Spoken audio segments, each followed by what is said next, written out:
OTB AM. In association with Air. Get Air Sport free with Air Broadband. Starting this morning with the Irish Independent, good piece here from Rory O'Connor wondering if the IRFU have any plans for the succession of Joe Schmidt at the end of the Joe Schmidt year, which is obviously coming at the end of the World Cup. Can we stick that paper up? There we go. At the bottom there, Schmidt alert for Ireland. Time for the IRFU to plan for life without coach. Numbers add up for Mullins. This is quantity and quality seals title for master training. We'll talk in a bit more detail with Johnny about that later on. And then Taylor Eye's third belt, a significant win for Kerry Taylor at the weekend. The main picture there, obviously, the picture of Arsene Wenger at Old Trafford yesterday. Let's move on to the Irish Times. Stick the Irish Times up there. IRFU talks bring Carberry one step closer to Ulster is the lead there. Johnny Waterson's story on the sidebar. Also, Wenger praises classy tribute. This is Old Trafford benignly welcoming Arsene Wenger. I was quite moved by that, I have to say now. I actually was. I'm a sop for nostalgia and the whole mortality with which we struggle in life in general, and any sort of flashback. And also, you know, a coach being in the job over 2 decades is completely anomalous at this stage. And when Fergie came out, and I was certain that Wenger would get a good reception from the crowd, because I think it's kind of like the Crucible, they're a knowledgeable crowd. But the Old Trafford crowd has always kind of impressed me, even when... Well, they're mixed, right? Let's not give the Old Trafford crowd too much credit here. In general, like, I know... Portions of it go to all the games, portions of it are tourists. Totally, and they're there for their... You know, being there once a year, you're more likely to spend more money and all that, and they sit down, they probably don't know. But the actual Man United fans, I thought they treated Moyes and Van Gaal, considering how accustomed they were to success, I thought they treated those managers quite well in relative terms. They weren't at them very early.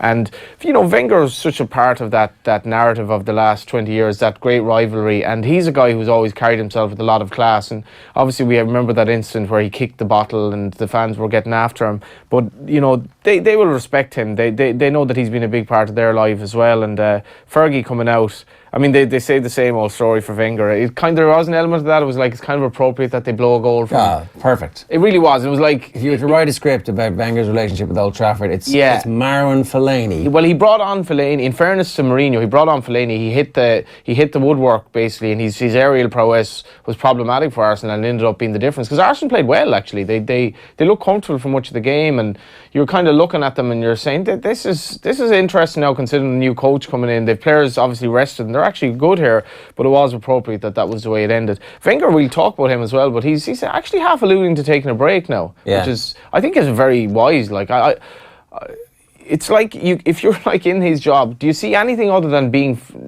seeing life through the prism of being a football manager? There is more stuff out there. Well, he said he didn't. He said he had no outside interest apart from football, that it was 7 days a week. And like, I find that hard to believe. I mean, in some ways it showed that he was obsessed and in his own wormhole of like, as opposed to actually taking a look outside and seeing that there is an alternative way of doing things and maybe bringing a bit of that to bear. Like, there was never a sense that he was watching other sports to see what they were doing to try and steal a march, or I don't know. It just didn't feel like he'd progressed very much himself over the last while. No, or understood how the game had changed. Yeah, well, we played a clip there during the week of John Giles speaking about Klopp and Liverpool's potential to win the league next season. And John Giles said that he's never sure with Liverpool under Klopp, even if they're 3-0 up, you wouldn't be counting your money. And he made the point that Klopp isn't going to change. And I think as a coach, if you don't change, you're going to be left behind, because football is evolving. Man City are offering something now that the Premier League hasn't seen before, and Wenger looks lost, really. I mean, Arsenal have looked lost in those games. Actually, do you know one thing? It was Aidan O'Hara put up on Twitter yesterday from the Irish Independent. Their away record is absolutely appalling. I think they have 17 points from 13 games. Arsenal this season. Arsenal, dreadful away record, which to me would imply a mental fragility that we've all suspected anyway. Well, they'd lost every game up until the last one. Did they get an away draw recently? But anyway, for the first 2.5 months of the season, first 2.5 months of the calendar year, this year, they lost every away game. But it's, you know, we might talk about Gerrard potentially going to Rangers and the attraction or otherwise at that job. The Arsenal job has to be really attractive. Oh, it's one of the best jobs ever. Yeah. Stadium is entirely paid for, it's ready to go. Living in London, you know, big club, potentially big resources as well. Yeah, they say there aren't going to be resources, but there will be as soon as the success starts to come. As soon as you offer some kind of hint of success, they'll row in with loads of money behind you there. The Examiner, let's have a look at the Examiner this morning. So the front page of the Examiner is football, same old story again. More Manchester anguish for Wenger as old foes say farewell. Katie Taylor on the top there. When you have Roy Jones on his feet at ringside applauding, that says it all. Yeah, Katie Taylor's as dominant now in her sport as Floyd Mayweather was at any point, but not quite making the same money. Can we stick that back up there and I'll run through the bottom few stories there, yeah. And so, playoff promise, Munster handed Taute boost Grobler to depart. The news that Gerbrand Grobler is departing isn't really news at all. It's just been confirmed by Munster, but it was only ever a one-year deal. We'll talk about that a little bit more with Alan Quinlan a little bit later on. And then the big news from the weekend was that Seamus Callan was back on the field playing his first competitive game since back surgery. So that's huge news. Massive, yeah. They did look like they missed him later on in the league, and obviously Ford came in and was brilliant, but Tip have to. I was really disappointed with Tip against Kilkenny. I thought they were well outplayed in the league final. Totally, and I'd be sceptical about how good Kilkenny actually are if Richie Hogan still hasn't actually recovered from his own injuries. And Tip, it mightn't have been a bad thing. The Tip they probably got a bit of this is a bit of a wake up call just before we go into the championship, because it hasn't really been talked about how insane the Munster Championship will be this year. You know, one very good team is going to finish last. And be out. And it's like, you know, you look at... I met Anthony Cunningham during Punchdown. We were talking about this. Dublin are getting ready for Leinster. Dublin are going to target third. You know, and realistic or otherwise, they're going to target third. But like, Leinster compared to Munster is absolutely no comparison. Yeah, that third spot is still... There's definitely three really good teams. And if Dublin can beat one of those good teams, then they're in with a shout. Definitely, yeah. Dublin have... they're playing Kilkenny and Parnell Park. Kilkenny and Parnell Park, yeah. They've Galway in Parnell Park as well, I think. And like, they obviously were a long way behind in the league, but they were building for a goal. And Liam Rush, he was very happy with him. He said he's coming on great, like, and Dublin still have a lot of potential.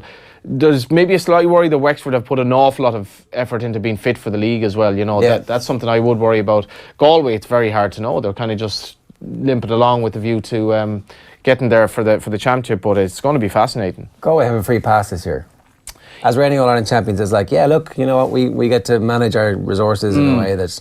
We've done this now, and which they haven't ever had. Totally. Really. I was thinking the other day as a Galway fan, the championship this year is completely different. It's just every year there was always this, like, that horrible thing called hope, you know, and hope is a killer. How are we going to blow it this time? Yeah, it's hope is a killer, like, contrary to what was said in Shawshank Redemption, it can be a terrible thing.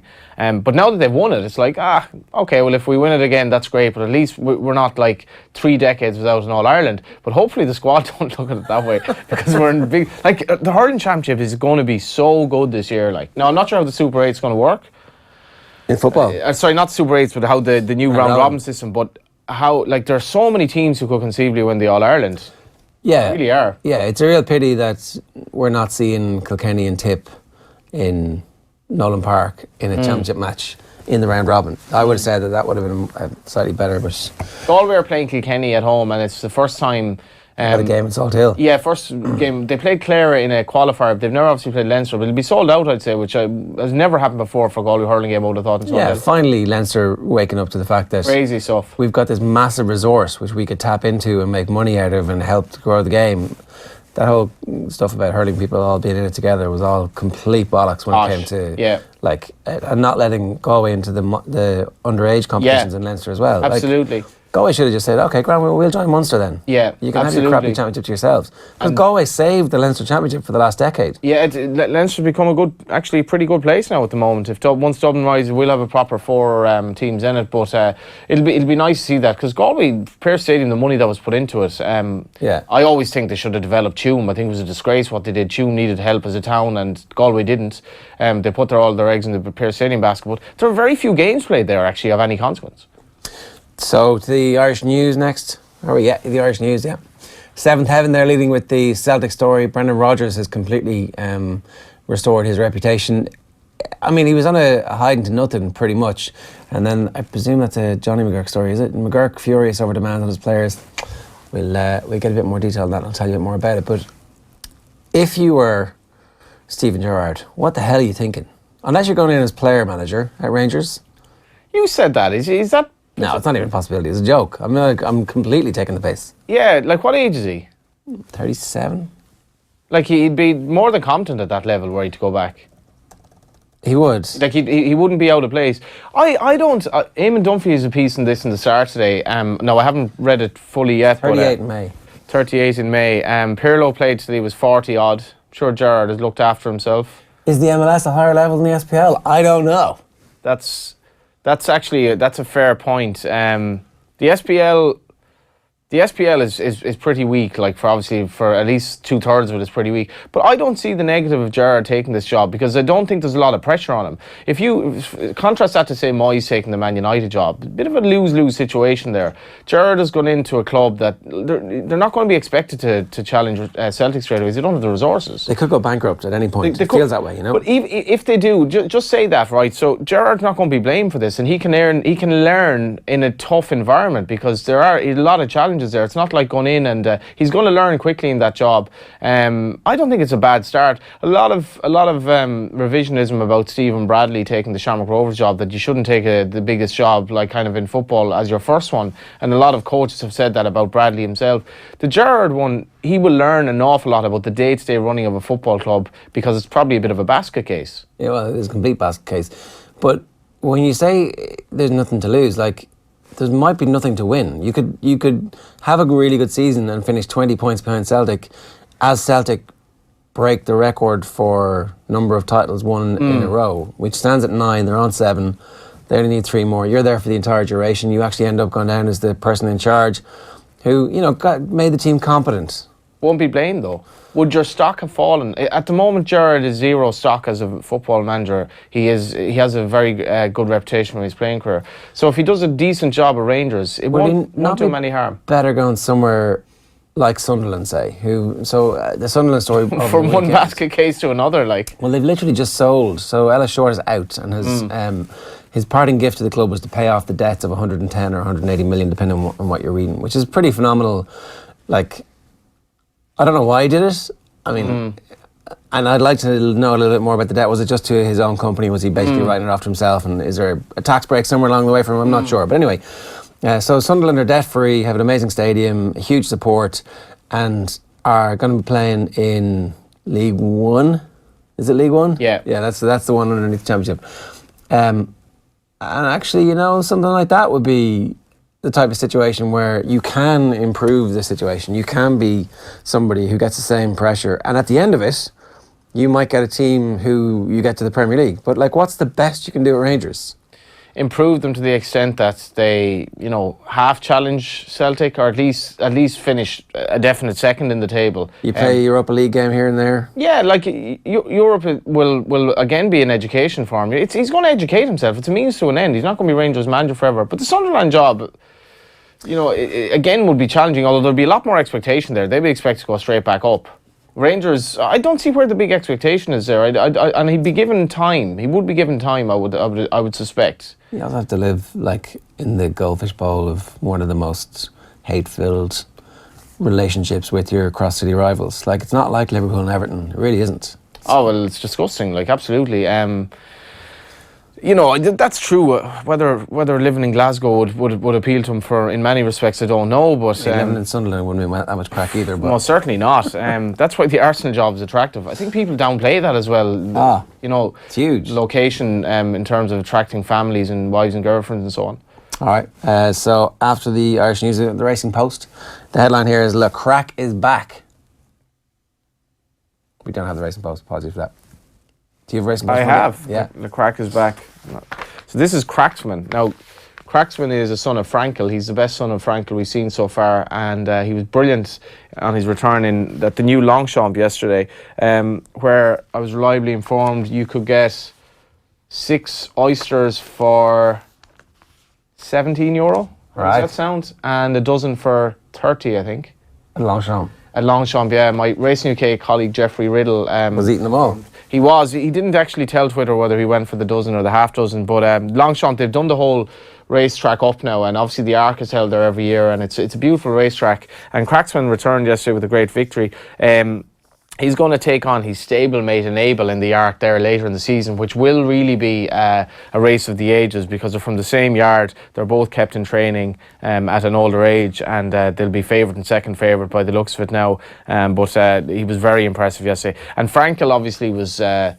he was, I suppose, the best racehorse I've ever seen. But as a sire, he's just kind of starting off. He's very much unproven yet. But I think he's going to be the next Galileo. It'll probably be sensational. How much is he a cover at the moment? I think he's $250,000. I think. Right. I wouldn't want to be quoted on that. He's around that, I think. But he's just a full book of mares all the time, obviously. And where's he at stud? He's a stud in England at Khaled Abdullah's stud. So it would have been his owner back in the day, but Aidan O'Brien would love to have as many of them as he can get, but obviously Coolmore don't have him. And interestingly, there was Coolmore ever sent mares to be covered by Frankel? Yeah, they only have had a handful really, but what was interesting yesterday as well, there was a filly, John Gosling had a filly running by Dubawi, and Dubawi is Sheikh Mohammed's big stallion, and Coolmore and Godolphin had this standoff for years where they wouldn't support each other. That's now over. So they had, I think, possibly their first runner by Dubawi yesterday, and she won very impressively as well. So the cooling off of that kind of hatred or whatever it is now going to bear fruit for them with these Dubawi horses. And so they effectively end up sharing resources? A little bit, yeah. Like basically, because Coolmore have so many mares that are sired by Galileo, they can't send that mare to Galileo because the mare is by Galileo, so she can't match up with there's inbreeding or whatever.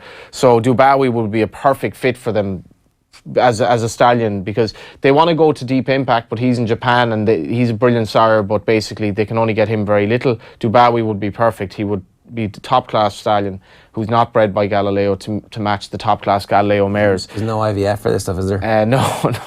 And no. And now that the rift is over, I'm sure there'll be a lot of Dubawi horses running for them. All right. That makes sense. What papers have you got for us?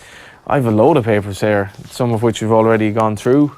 This is the Sunsport, beaten in Fergie time, didn't go with the same old story, and Pep on the record mission. And you could kind of tell that with Man City yesterday, that they were very hungry for a team that has won the league. And I don't know if you watched the game, but it was absolutely remarkable how one-sided Man City and West Ham was. It was literally like must have been 90% of the ball they had, and it was a turkey shoot really. We have the star here. Gerro's keen on Moody Blues, and this, I think this references the fact that there's a €165 a head bash. That's the Rangers Player of the Year function last night. But the timing was a nightmare. Angry fans attempted to storm the event. There you go. There's a reason not to do it. I often wonder, do people have more going on in their lives than to do this on a Sunday evening? They don't? Don't. The Rangers fans try to storm the event. Football is ultimately a very trivial thing in the overall scheme of things, and I think we need to respect that. Sunderland owner Ellis Short axed Chris Coleman and then wiped out the 160 million debt. Poor old Chris Coleman. It's like, well, poor old Chris Coleman, you say that, but like, don't take the job, and if you do take the job, do a better job of it. Yeah, I guess so. And then we have the Herald, Flynn back in action, obviously. The Herald would obviously be strong in Dublin football, and then Firmino signs the new deal, and I think he signed the deal. I'm not sure if you saw this online, but he kind of signed it while looking the other way, like that goal he scored in Europe this year where he was... And of course the gag at the time was Firmino was looking back at his defence to see if they'd actually conceded while he scored, because they were defending so badly at the time. But Firmino, and I was saying this to our Saturday colleagues, Tommy Martin and Kieran Shannon, that Firmino is nearly as important to Liverpool as Salah, I think. There's a trio, and like they're perfect interlinking, so you got to keep all three of them. Yeah, I think he does more in general play than Salah. Salah scores a ridiculous amount of goals, but he's been a hell of a signing. And as Kieran Shannon was saying, the players... What's that? Cunningham. Kieran Cunningham. As Kieran Cunningham was saying, they've signed these players from relatively unfashionable, like a lot from Southampton, obviously. Firmino came from Brazil. Obviously, Salah was a snip as well. Van Dijk was the only one that was really expensive. So they've done it fairly prudently. Yeah. No, it's amazing. That's the other story is Paul Flynn is back playing. Yeah, Paul Flynn back in action. Dublin manager Jim Gavin with some good news that Flynn was back. Not that Dublin necessarily need a lot of good news. His appearance is time to give him the Dove spate of long-term injuries with Jack McCaffrey, Bernard Brogan and Keane O'Sullivan all absent. Cormac Costello suffered a hamstring injury, and no mention of you-know-who. Yeah. So what's going to happen there, I wonder? I'd say probably planning without him at this point. I think it was interesting that Dublin played a full round of proper championship matches, and Kerry managed to run off the entire club championship in April. I think it's really an indication of how big the intercounty game has gotten, and not for a good thing, not for good reasons really. That most Gaelic players play club; they don't play intercounty, and some of the counties where they just stop playing the championship to the club championship, like for example in Carlow, where there'll be no games played so that the Carlow football team can get through the season, and there'll be a complete lack of games until Carlow are finished the championship. Like Brian Cody used to love that Kilkenny would be always playing the championship throughout the actual intercounty championship. I think it's absolute madness, like the club being really just kicked in the ass while the intercounty stuff can take centre stage, because the club is where it's at. It's also real short term. How do all the club players get up to the standard of the county players if they never play against them, and if they're not playing meaningful games in summer? Absolutely. Doesn't make any long term sense. Absolutely. I'm not sure how the April thing is going to work out, but we shall see. We can have a look at some of the most qualified water boys over the weekend. We've got a picture of that there. So there's Sean O'Brien, arm in a sling for Tulla, beaten by Ediscorthy in the Towns Cup final. He's, I think, not just a water boy, I'm pretty sure he's coaching that team. May even be totally in charge of it. Not really sure he's qualified to be a water boy if one of his hands is out of action. So Keane O'Sullivan and Bernard Brogan up against each other in the club game at the weekend. I'm pretty sure things worked out for Keane O'Sullivan. Tommy's like, don't know, we'll check that out. That's it, just the two of them. Not a bad weekend for quality water boys. Absolutely, yeah.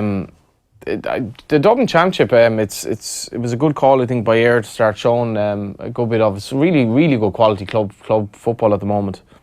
Yeah, Kilmacud beat Plunkett's by 4 points at the weekend.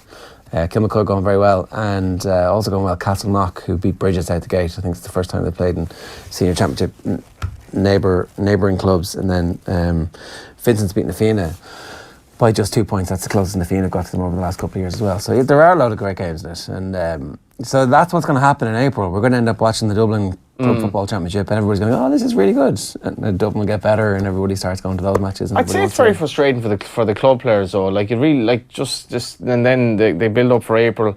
I have a friend who plays for one of the Dublin clubs, and he's been a little bit injured, so he's kind of missed much of this month. Where do we go from here? You know.